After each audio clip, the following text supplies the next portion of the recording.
తాకట్లో ఉన్న మీ బంగారాన్ని విడిపించి ఆ రోజు ఆన్లైన్ రేటుకి కొంటాం. Sharma gold company. ఎన్టీఆర్తో ఈ జర్నీ విత్ వివి వినాయక్ గారు అంటే ఏం చెప్తారు? ఫస్ట్ ఎన్టీఆర్ అందరూ చెప్పే గొప్ప నటుడు.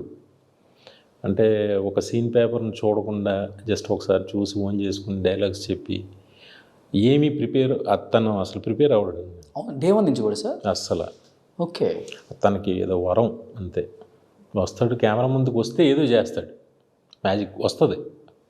మీరు త్రిబుల్-ఆర్లో కూడా కొమరం భీముడు సాంగ్ చూస్తుంటే జస్ట్ ఒకే చోట ఉంటాడు, కానీ మీకు అక్కడే ఉన్నాడు.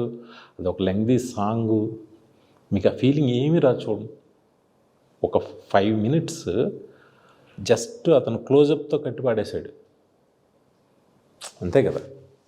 చాలా అది ఎంత కష్టమైన విషయం. అది జనం పెద్దగా ఎక్కువ ఎంత సీరియస్ తెలియదు, కానీ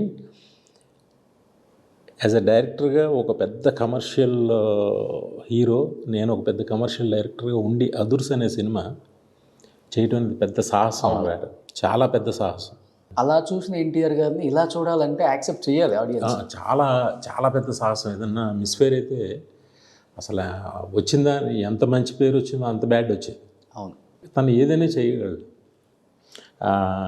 తను పాన్ ఇండియా స్టార్ అవడం నాకు పెద్ద ఆశ్చర్యం ఏం లేదు. చూశారు కదా అప్పుడే ఆ పవర్ ఏంటో, డిక్షన్ అన్నీ తెలుసు తనకి, అన్ని లాంగ్వేజ్ల మీద కమాండ్ ఉంది. అదుర్స్ అంత పెద్ద హిట్ కొట్టారు కదా సార్. అందరూ ఎన్టీఆర్ ఫ్యాన్స్, వినాయక్ గారు ఫ్యాన్స్, అదుర్స్ 2 ఎప్పుడు అని అడుగుతున్నారు. ఇప్పుడు అంతా అదే నడుస్తుంది కదా, 102. అవును, బాహుబలి 102, KGF 102, అదుర్స్ 1-2 ఎప్పుడు? చెప్తున్నా కదా, ఒక అద్భుతం జరిగాక ఫస్ట్ ఇవన్నీ అనుకుని చేసినవి, అది అనుకోలేదు కదా. అందుకని దానికి ఎక్స్టెన్షన్ ఏంటని అప్పుడు మాకు లేదు మైండ్లో. మొన్న అంటే రాజమౌళి గారు ఇంకొక స్పెషల్ ఏంటంటే, మన ఇండియాకి Part 1, Part 2 ఇంట్రడ్యూస్ చేసింది ఆయనేనా, ఇంకెవరు ముందు ఎవరు ఉన్నారా? ఆయనే. Part 1, Part 2 ఇంట్రడ్యూస్ చేసింది ఎవరు లేరు. బాహుబలితోనే స్టార్ట్ అయింది అది. నాకు మొన్న అనిపించింది, అవును కదా, Part 1, Part 2 ఇంట్రడ్యూస్ చేసింది ఈయనే కదా అని. ఎప్పుడంటే PS1 పొన్నియిన్ సెల్వన్ ఒక ఫంక్షన్లో రజనీకాంత్ గారు ఇంత పెద్ద స్క్రిప్ట్ని జమినీ వాసన్ గారు వదిలిండేవారు కాదు. ఎందుకంటే ఇది ఒక టైంలో అప్పుడు Part 1, Part 2 అనేవి లేవు, ఉండుంటే అప్పుడే చేసేవారు.